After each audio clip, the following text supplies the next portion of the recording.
May 1958. The city of Glasgow has been terrorised by a frenzy of killings. 8 people have been found murdered. Families have been shot in their beds. Innocent teenage girls bludgeoned to death. And now the man held responsible, Peter Manuel, sits in the dock, awaiting the verdict. The name of Manuel was used as a way to scare Waynes into going to sleep at night. Your mammy will get Manuel to come and see you. One man is praying fervently for Manuel to hang. He's called William Watt. His wife, daughter, and sister-in-law were shot in cold blood. When the jury come back, they find Peter Manuel guilty of 7 murders. The judge dons his black cap and sentences him to death by hanging. And William Watt, along with the rest of the city of Glasgow, breathes a sigh of relief. But rather than the end of the story, it's just the beginning.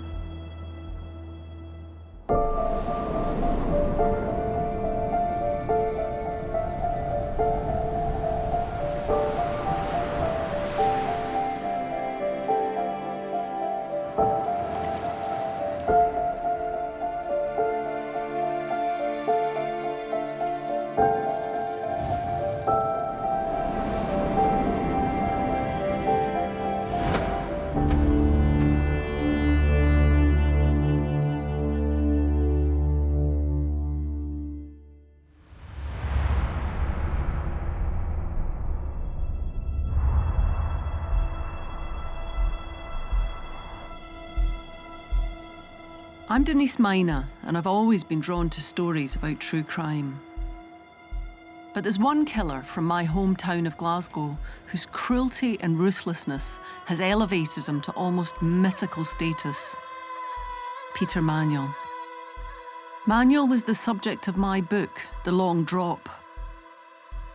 He was charged with 8 murders, but there was a theory that 3 of his victims from the same family were actually the result of a contract killing instigated by the husband and father of the victims, William Watt. On the 2nd of December 1957, 6 months before Manuel's trial, Peter Manuel and William Watt went on a bar crawl that lasted 11 hours. The next time they met was in the High Court of Glasgow, where Manuel, defending himself, accused William Watt in open court of being complicit in the murders of his own family. I decided to try and piece together the 11 hours they spent together, to try and find out where they went that night, who they spoke to, and what happened. To get to the truth, I need to get inside the minds of the 2 men by examining the original documents surrounding the case. This is his actual arrest sheet, which I've never actually seen before. Wow. And to meet the people with fresh insights to share. He gets his kicks through the terror of his victims. And then after that, it doesn't really matter.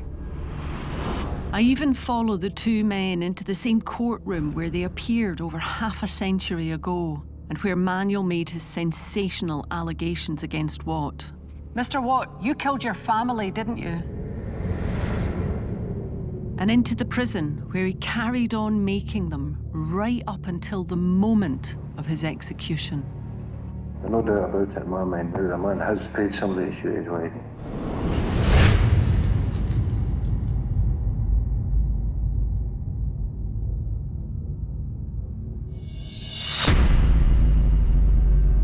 Glasgow, 1957.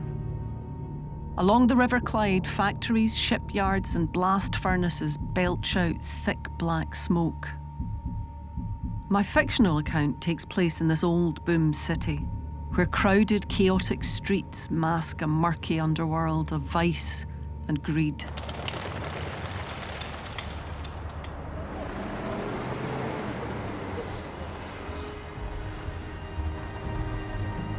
One evening in early December, a lawyer called Lawrence Dowdall parks his car on a city street in the centre of Glasgow and climbs out.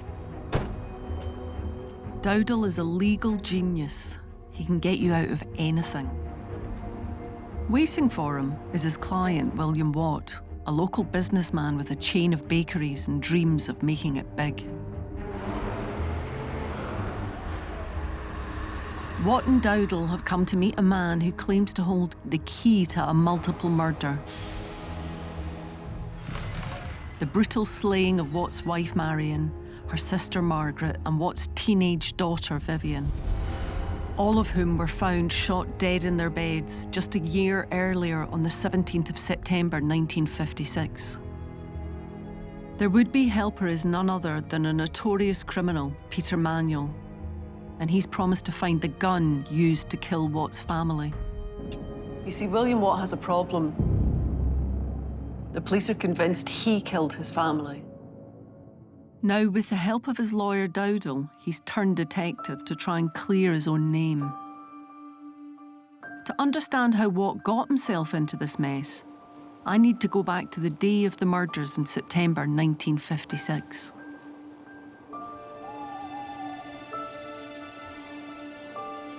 William Watt's troubles began on a fishing holiday near the little town of Lochgilphead in the West Highlands. He stayed at this very hotel, leaving his wife and daughter back home in Glasgow. Watt spent the night with an old fishing pal and chatting to the locals.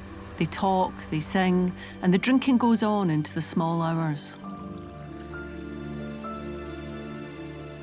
Watt goes to bed around 1 a.m. He sets the alarm for 6 because he plans to check out a few fishing spots before breakfast.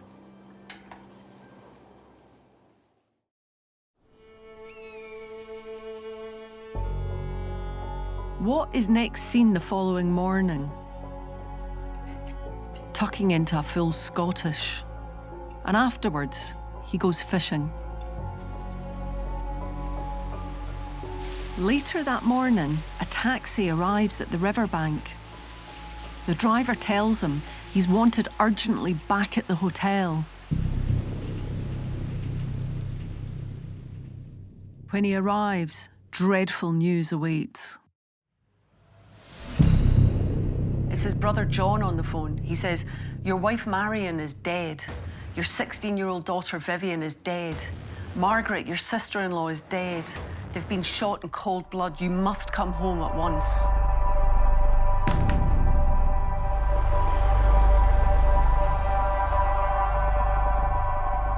Hungover and in shock, Watt's journey back to Glasgow is a blur. 2 hours later, he arrives back at his house in Glasgow's south side. He'll never forget what happened next.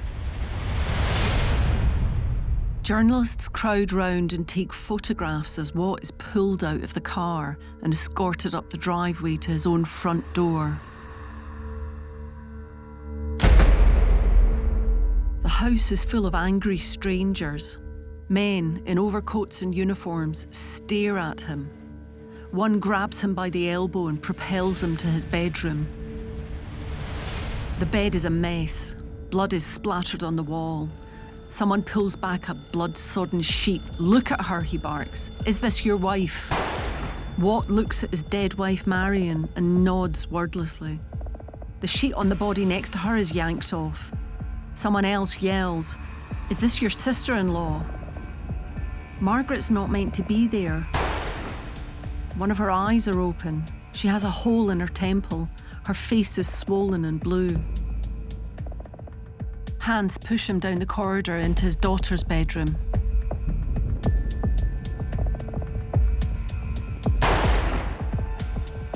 Vivian's black pyjama bottoms have been ripped from her, as has her bra.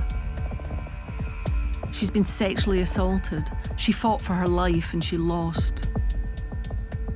Watt recoils at her swollen jaw. Her neck is stained with splashes of burgundy blood. His eyes follow the ghastly trail up the wall behind her.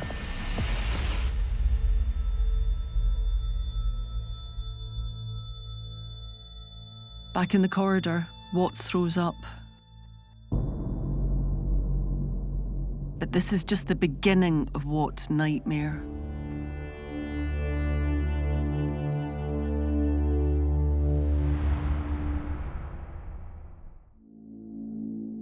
Glasgow businessman William Watt has returned home from a fishing holiday to find his family have been shot dead in cold blood. Now the hunt is on for the killer.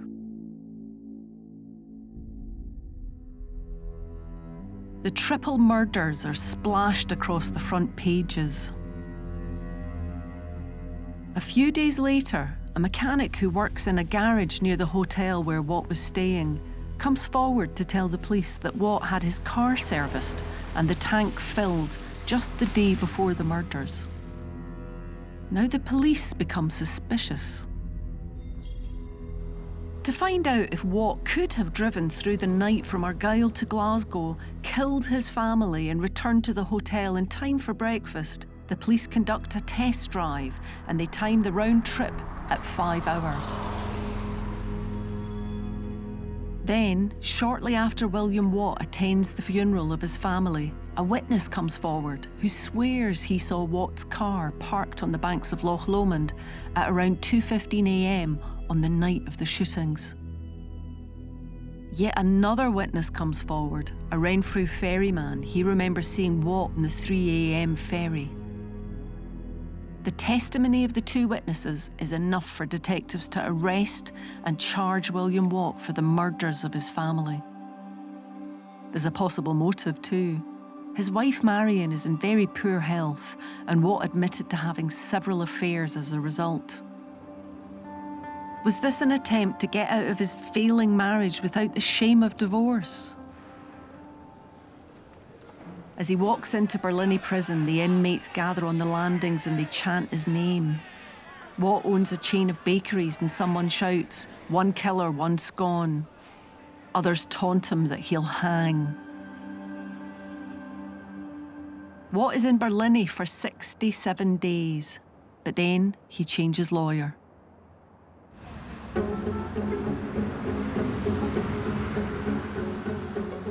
True to his reputation, Lawrence Dowdall gets him out, but Watt remains the prime suspect. William Watt's life and reputation are in tatters at this point. The police, the press and the public, everyone is convinced that he shot his wife and his daughter and his sister-in-law in cold blood. So he makes this big public display and he says he's going to turn detective and solve the case himself. Watt places a letter in the Daily Record begging for information about the murders. "Please, please," he writes, "do all in your power to help me in this hour of need." Two men come forward. The first is a local hard man and criminal called Scout O'Neill. He tells Watt that a few days before the murders, he witnessed Peter Manuel buying a Webley .38 revolver, the same make as the murder weapon. The second is Peter Manuel himself, who's doing time in Barlinnie for housebreaking. Manuel claims he knows the identity of the killer and the whereabouts of the gun, but says he'll only reveal the information to William Watt in person once he gets out. Conveniently, the two men share the same lawyer, Dowdall, who sets up the meet.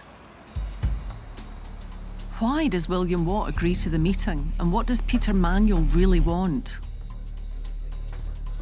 William Watt and his lawyer, Lawrence Dowdall, come face to face with Peter Manuel shortly after his release from Barlinnie in early December 1957.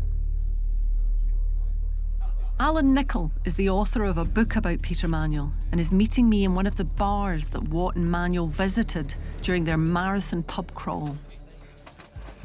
It's one thing to investigate a case, but it's another thing to come and meet the man who has murdered your family. Yes. It is quite surprising looking back at it, that Dowdall was taking a bit of a chance. Yeah. Because Watt was a burly figure. And the second that he clapped eyes on Manuel, Watt said, "You know, if I found out that you murdered my family, I'll tear you limb from limb." Mm-hmm. And of course, Manuel said, "Nobody does that to Peter Manuel." So why does Manuel come to this meeting? What's in it for him? What's he hoping to get out of it?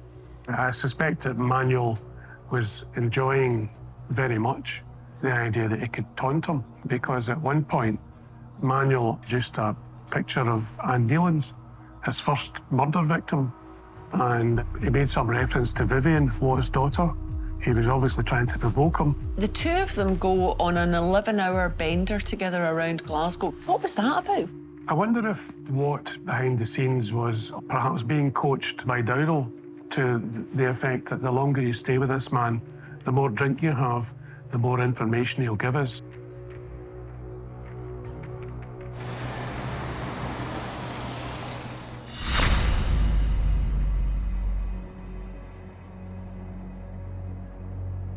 My next stop is Glasgow's Police Museum, where the transcripts of Peter Manuel's murder trial in May 1958 are kept. On the stand, William Watt is questioned at length about the evening he spent with Manuel. It's a fascinating read. Thank you. Oh, wow. Look at this. It's amazing. Oh.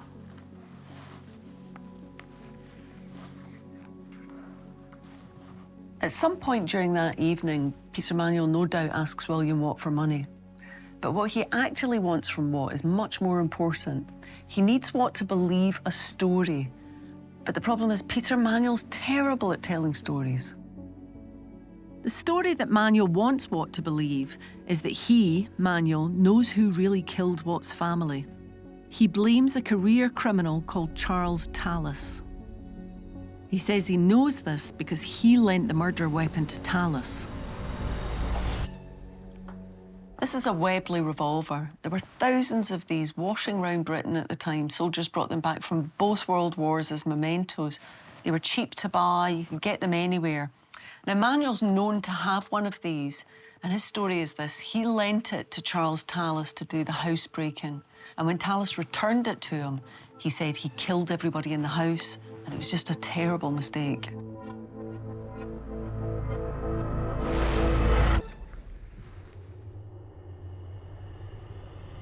To back up his story, Manuel says Talis described the layout of Watt's home and items of furniture, even the pink fluffy bedspread on his daughter's bed. I think William Watt knows that Peter Manuel is guilty, and he understands that he's trying to pin it on Talis because he doesn't want to be hung. But I think at this point, William Watt doesn't care who gets hung for this. He just wants this to be over. As far as Watt's concerned, it's irrelevant whether it's Manuel or Talis who shot his family. He remains the prime suspect, and he just wants a way out of this nightmare.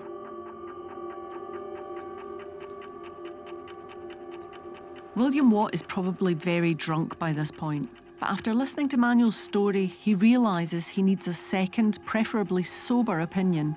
So, even in his inebriated state, he drives Manuel to his brother John's house in Denniston, not far from the city centre.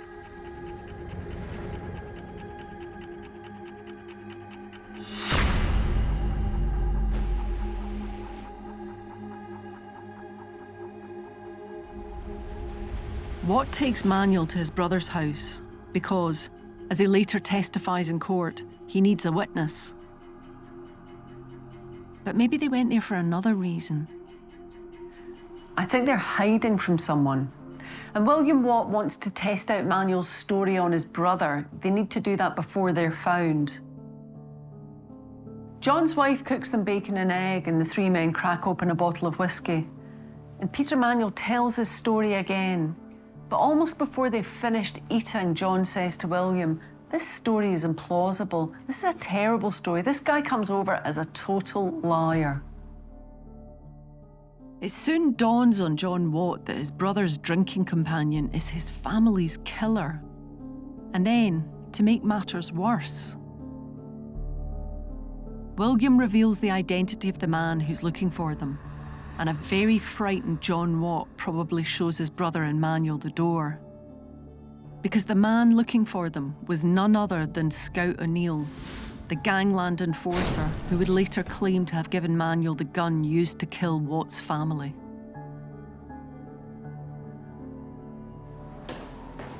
O'Neill eventually tracks down the pair in yet another bar. This is their fifth, around 3 a.m. Their long night is about to get longer. It wouldn't have been hard to spot them. William Watt was never out the papers, and Peter Manuel was pretty notorious. Now, Scout O'Neill took them back to the Gordon Bridge Club, and we don't quite know why, but we do know that they didn't go back there to play bridge. The Gordon Club is a gambling den run by a couple of feared crime bosses. Be it stolen goods, cars, or illegal guns, all roads inevitably lead back to this pair. So what did they want? When they eventually leave the club in the early hours of Tuesday, the 3rd of December, Watt offers to drive Manuel to his home in Birkenshaw. And that was the very least he could do after what had just happened at the club.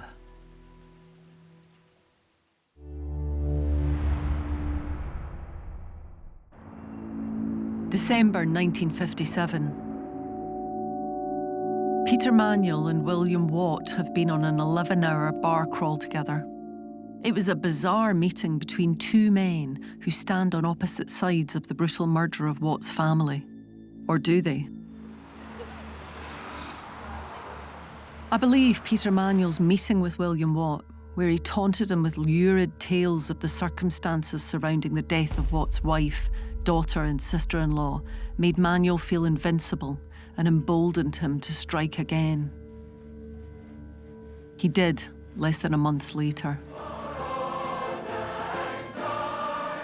Glasgow would remember this particular Hogmanay as one of its darkest.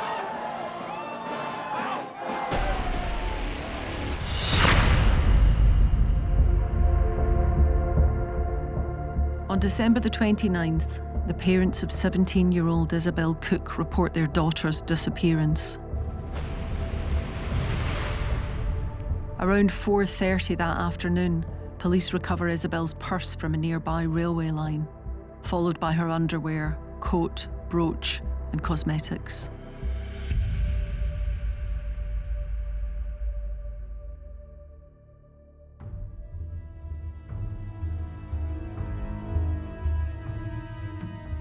But on the 6th of January, there's a discovery so disturbing that it knocks news of Isabel's disappearance off the main headline. Very close to where Isabel went missing, there's a family called the Smarts. And Mr. Smart fails to turn up to work after the holidays. The police are sent to his house, and a neighbour knows that something's wrong because the curtains have been opening and shutting, and she hasn't seen the family at all over the holidays. The sergeant breaks in, and what he finds is Mr. and Mrs. Smart have been shot to death in their bed. And even worse, just across the corridor, their 11-year-old son, Michael, has been shot through the head as he slept.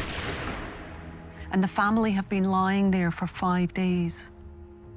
There's also evidence that whoever killed the family stayed in the house afterwards and even fed the cat.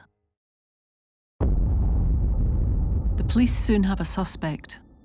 On New Year's morning, 1958, Peter Manuel was seen driving away from the Smarts' house. So by the time the Smart murders are discovered, Manuel is #1 suspect pretty quickly, isn't he? Why is that? I think because the police had become aware of his extensive criminal background. Of course, he had served time for rape by that time in 1946. And a really brutal rape as well, wasn't it? It was a really bad rape, but I suspect that by the time of the Smart murders, he was the only person that they'd be interested in. So what's Manuel's state of mind just before he gets arrested? He had survived his sentence for rape. The police hadn't captured him for the 1956 crimes, so he felt basically invincible as far as I could see. So do you think he's goading the police at this point? Yes, I think he is, because within that radius of 8 or 10 miles, the police had a pretty good idea that any serious crimes that were committed would be committed by him. Right. So the more he was able to commit, the worse crimes he was able to commit, the more stupid the police would look, because it was a personal thing. It was a personal battle between him and the police. Manuel has been getting away with rape and murder for over 2 years. Little wonder he feels invincible. But his luck is about to run out. On the 14th of January 1958, at 6:45 in the morning, detectives pile up to the Manuel home in Birkenshaw and they arrest Peter Manuel. And this is his actual arrest sheet, which I have never seen before. And it has photographs of him. God, he's 5'3". I had no idea he was so small. And it has basic descriptions of him, peculiarities. Bites nails, inveterate liar. But Peter's not the only liar in the family. The police search the house and they find items that they know were taken in a burglary in a property nearby quite recently, a camera and a pair of sheepskin gloves. And they're amongst Samuel Manuel, Peter's father's belongings. So they ask him where they got them, and he says he can't remember, he got them for Christmas. He's covering for his son once again. So the police arrest the father and the son, and they take them both into custody.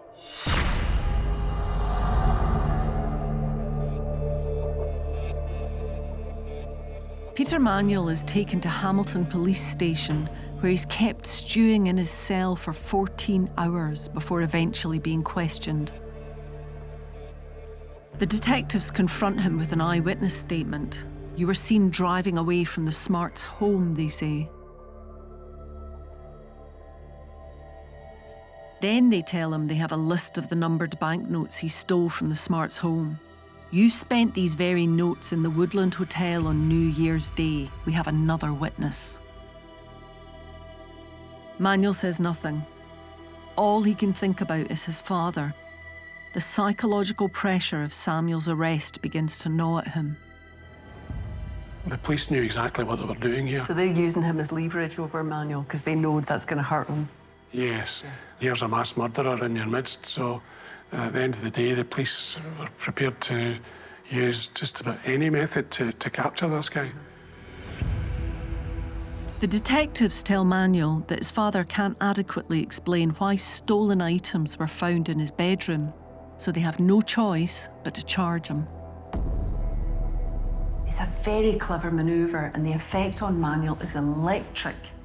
He says to the police that he'll confess if they bring his parents to the police station, and then he admits to the Watt murders, the Smart murders, Isabel Cook, Annie Naylands, and what's more, he signs a confession. He does say to the police that he will confess to various murders, and he does. And at one point, he actually says that he would take them to where the body of Isabel Cook was buried, and that's exactly what he does. They take him out. He's handcuffed to 2 officers. He leads the way, and he's sure-footed compared to some of the police officers who are following behind, and then eventually gets his bearings and says, I think I'm standing on him. And sure enough, that's where they find her body.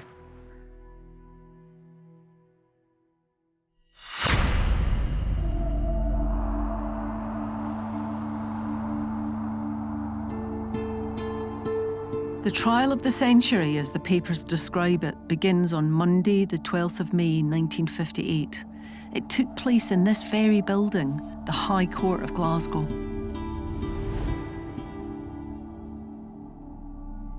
Hundreds gather outside, hoping to catch a glimpse of the man who has terrorised the city.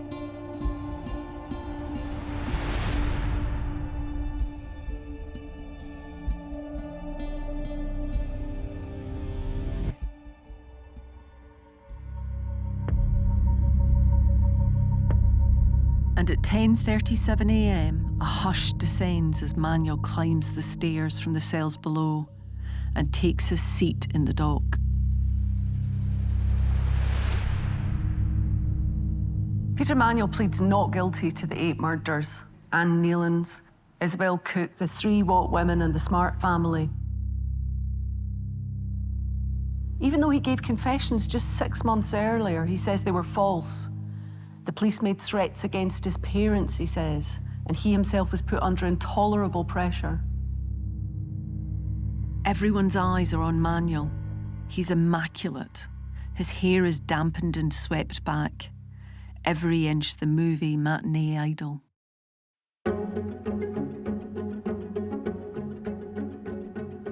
Although he was very young at the time, Donald Finlay was captivated by the trial of Peter Manuel.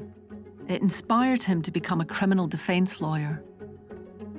The horrific nature of it just seemed to attract attention from everybody. Every word of it was reported in the newspapers, which happened in those days because with big cases like this.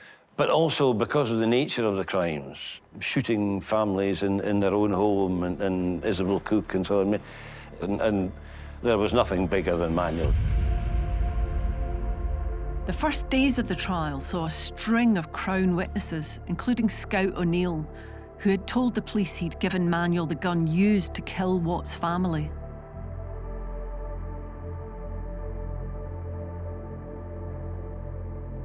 Another to give evidence was Charles Talis.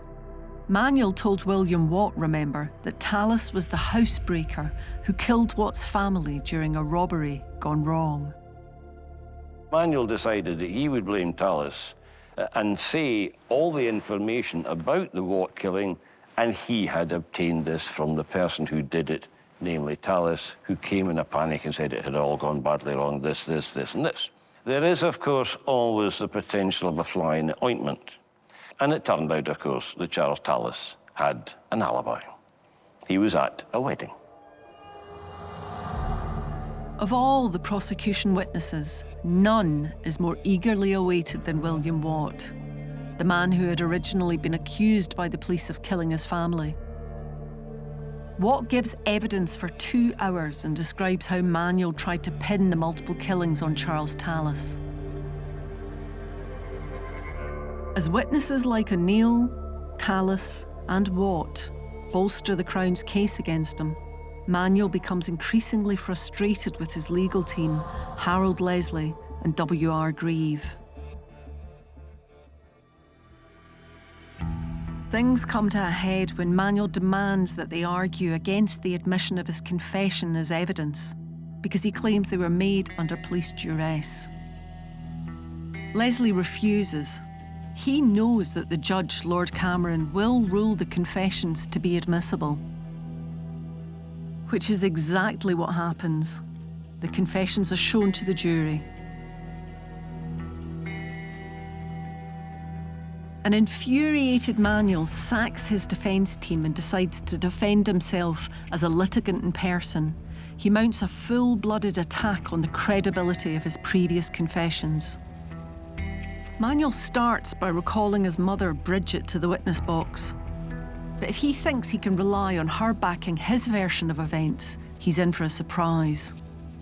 She makes a very specific allegation about what he said when she went to the police station and saw him. What is it she says? In effect, that he had admitted involvement in the murder.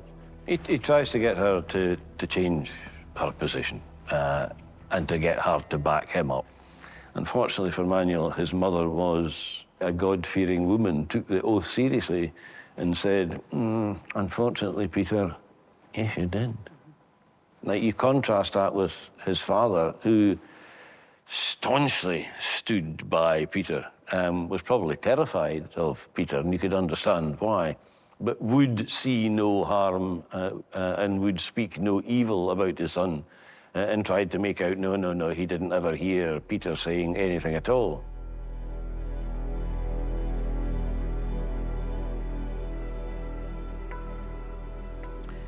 Now that he's defending himself, Manuel's no longer stuck in the dock. He gets to stand here at the defence counsel table.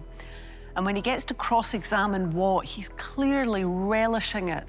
The judge has limited his questions to the night they spent together. It's the worst thing he could possibly have done. It's the one thing Watt does not want to talk about. For me, this is an electrifying moment, because the court transcript of the cross-examination gives us tantalising clues as to what might really have transpired between the two men. Manuel starts by asking Watt if he recalls their evening together. Watt replies that he does. Manuel then asks if the subject of Scout O'Neill and the gun used to kill his family cropped up during the conversation. But Watt doesn't answer that. Instead, he changes the subject and he reminds Manuel that it was Scout O'Neill who told the police he'd given the Webley to Manuel. Manuel changes tact again and accuses Watt of lying about that, of paying O'Neill to go to the police and tell them that story. Watt says this is a lie, and then Manuel goes for the jugular. Mr. Watt, you killed your family, didn't you? And Watt says, no, I did not kill my family. Well, did you ask someone else to kill your family? And Watt says, no, I did not. Did you pay someone to kill your family for you? No, I did not.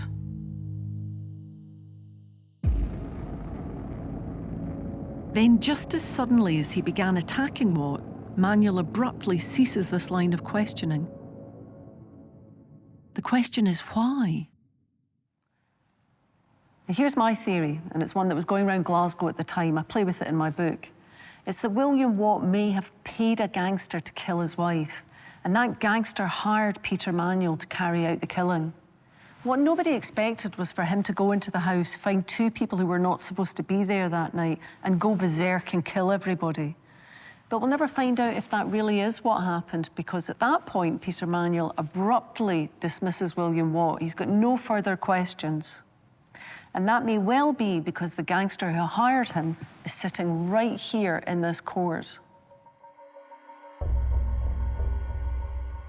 When the pair were escorted by Scout O'Neill to the Gordon Club on that fateful night in early December 1957, I think Watt was told to stop playing detective, while Manuel received a beating and a warning that if he ever revealed the identity of the gangster who hired him, they would come for his family.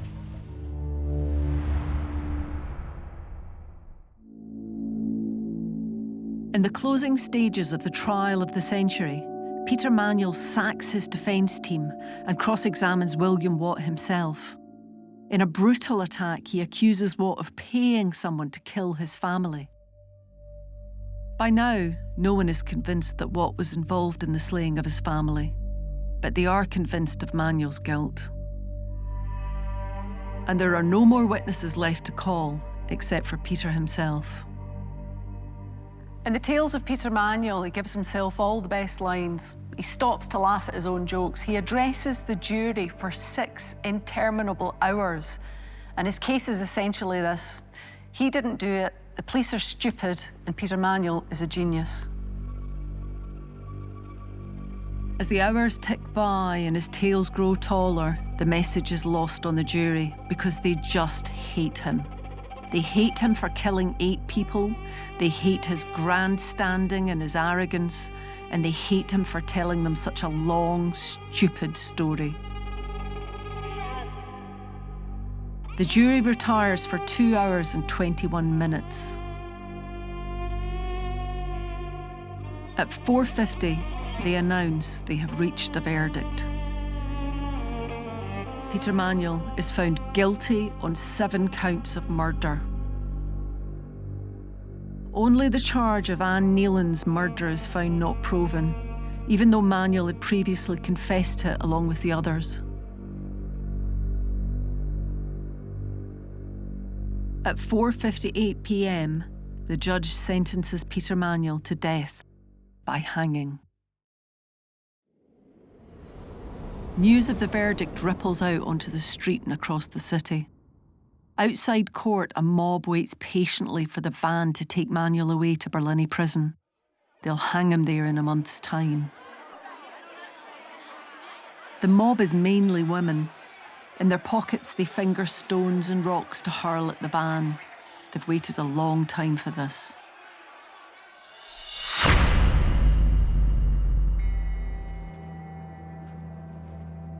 Peter Manuel is taken to the condemned cell here at Glasgow's infamous Victorian prison, Barlinnie. Prison officers stay with him at all times. After each shift, they fill out a death watch journal. It lists his bowel movements, what time he falls asleep, when he wakes up, what he eats and how much. It also tells us what he said. prisoner boasted about his heroism during the war. Prisoner smoking and talking incessantly.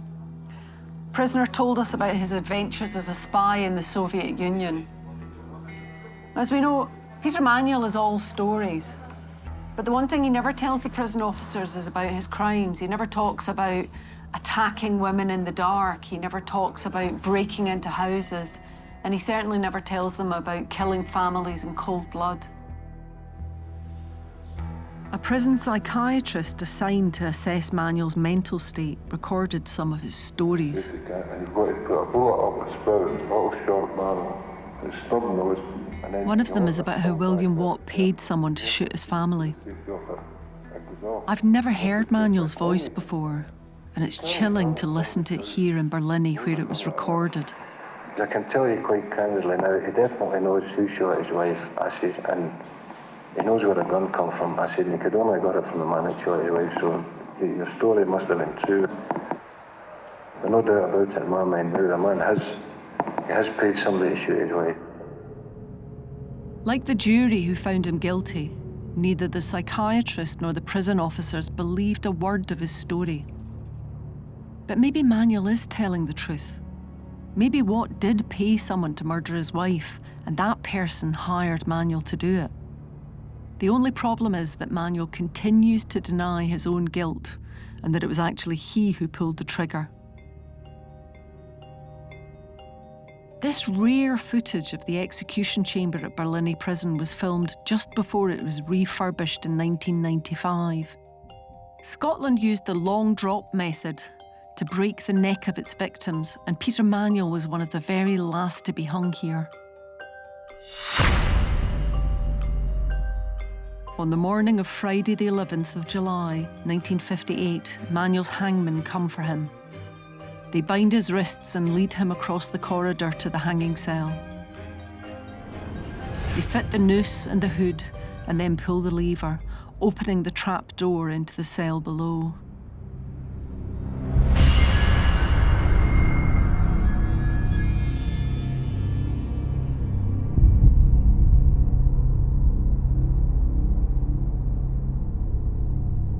Peter Manuel is buried in an unmarked grave, here in this litter-strewn courtyard within the prison grounds. It's such an ignominious end. You know, it took them 26 minutes to walk him across the corridor, hang him, certify that he was dead, bring him out here and put him in the ground. And normally in a prison, when a prisoner was executed, the other prisoners would stop eating their breakfast, put their cutlery down and wait for a moment, have a moment's respectful silence.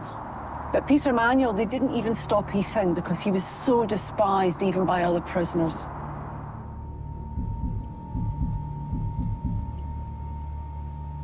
And William Watt? Could he really have been complicit in the murder of his family? A few weeks before Manuel's execution, William Watt gives an interview to the Daily Express, in which he invites the city to celebrate the occasion of his engagement to his young fiancée, Miss Lorna Craig. He hopes people will be happy for him after all his troubles, but sympathy for Watt is in very short supply.